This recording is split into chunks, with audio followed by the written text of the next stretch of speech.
Okay guys, I'm doing the part 2 of the protein. I hate part 2s, but you know, I just went into a rant.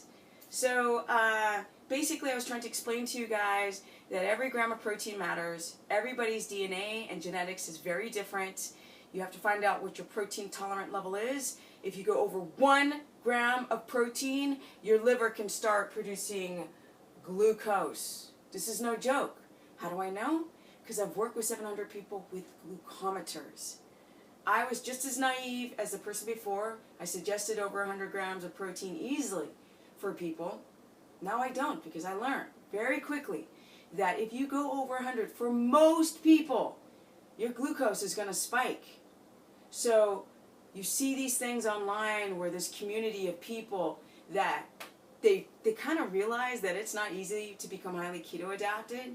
And so when you go under 100, close to 80, 75, 70 for men, and between 50 and 60 for women, when your protein gets that low, then this positive nitrogen balance effect rule cannot apply anymore. And then what is it? What is it? You're driving your carbohydrates down. You're not in ketosis. You're supposed to put your fats up high to create fat breakdown, to create the brain to now understand that you can actually use ketones converted into beta-hydroxybutyrate into viable energy for the brain and for the Krebs cycle. And this is a process. And it can take weeks because you've lived your whole life as a sugar burner. So stop expecting you to get into ketosis after a week and get the business. It's not going to happen. This is the business. Because I've been working at it for 6 years. The whole 6 years.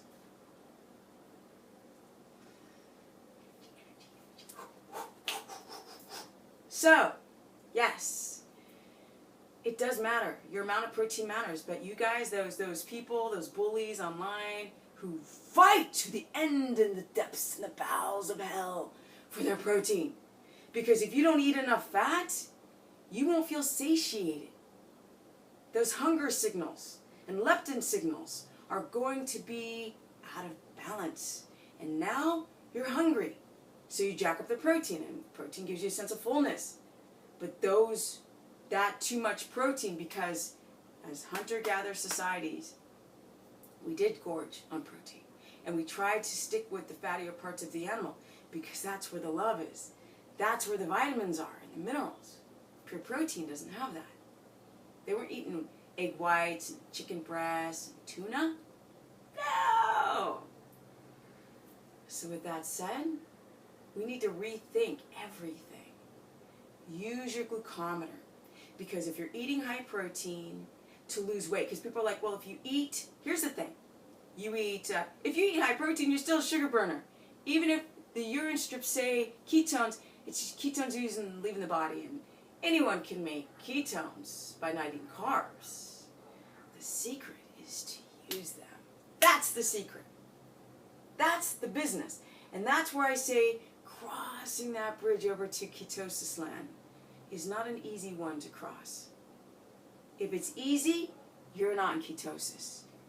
If it's easy, you're not keto adapted. It has to be challenging because your body is having to deal with itself and all the damage that you created. Glucose too high? No keto adaptation, because the brain will always defer to the glucose if it's too high. If your fat is not high enough, if you're not in a homeostatic position, yeah, if you're not in this parasympathetic state, if you were more sympathetic than parasympathetic, then pray tell, you're jacked, you're fracked. It's not pretty. Really? Really, really, really, really? So these people out there, and now the fitness industry is starting to jump onto the keto thing. They don't know what the hell they're doing. They're not using glucometers.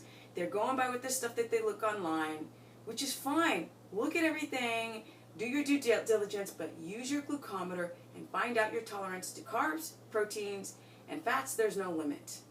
Yes, I did not stutter. There's no limit to fat, because just like Atkins, and if you cut out the carbs, if you eat a lot of fat, there's a I can't eat anymore tipping point with everybody. There's a tipping point where you go to so high in fat, not that you're damaging your body, but you just like when I was a kid, I'd eat pancakes, and if I had like one bite too much, I was like, ew, I'm grossed out now.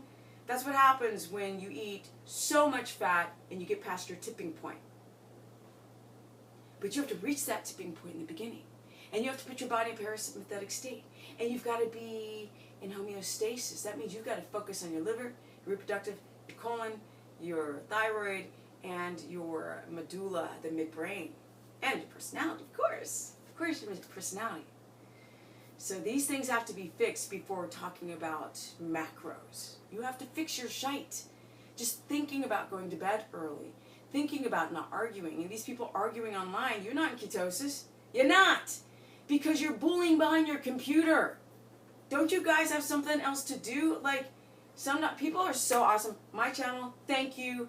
99% of everyone is fantastic. And then you get somebody who's complaining. And I never understand, because if I don't like somebody, I don't watch them. I'm not going to give them attention and comment. I don't care about them. That's not where my focus is. So it's just very interesting. But with that said, yes, this is 6 years solid of no refeeds at all. And that is worth something, because I've been able to experiment with being full on keto, no refeeds, and what has happened with the amount of fats, carbohydrates, exercise, sleep, hormones. I've been able to experiment on my own body for the entire 6 years on no refeeding at all, and not even going over 20 carbs a day in 6 years. So for people who have been doing it 12, 16, no, because you refed, not the same. I worked with over 700 people with glucometers. I figured out very quickly, use a glucometer. I focused on ketones in the beginning like everyone else. Protein was too high. I had nuts on my website, cheese, something. I might even still have a copy, because I took down one cheese. I still have to go there and skim and take off all those foods off the list, because I also said all those things because you just want to make people happy. Well, I'm not trying to make people happy in the short term right now. I'm irritating people because I'm very strict and I'm taking the fun out of what they perceive as keto. But if you do whatever it takes to get yourself to cross that bridge, you will never look back. You will never question refeeding. You'll never live a better life. You will chronically and ultimately be able to take your epigenetics to the moon. It's amazing. Amazing. And stop talking about, well, we're all going to get ugly and old and slow down as we get older, because this is the proof positive that that is not true. Injuries, inflammation, osteoarthritis, and have been able to manage it through ketogenesis, because I'm not playing and I'm strict, but I've learned how to make foods that are so highly palatable. And I don't sit and keep my protein high to make myself feel satiated. I've got ketones to burn, because as long as you keep your protein high, you're not going to be in ketosis. Use your glucometer, test your glucose, and find out. That's all you need to do. That's all I need to say. Yeah? So those who lose weight in the beginning, that you're just Atkins. And everybody lost weight in the beginning on Atkins because they took out those simple sugars, those processed sugars. And so then all of a sudden this glucose response went down. But unfortunately, your brain at some point is getting pissed because it's not using ketones. Your glycogen storages aren't being filled on protein. And the binge eating and the cravings come back like crazy. Why is anybody talking about that? Because people are obsessed with the aesthetics of the ketogenic diet. And it's just undercover Atkins.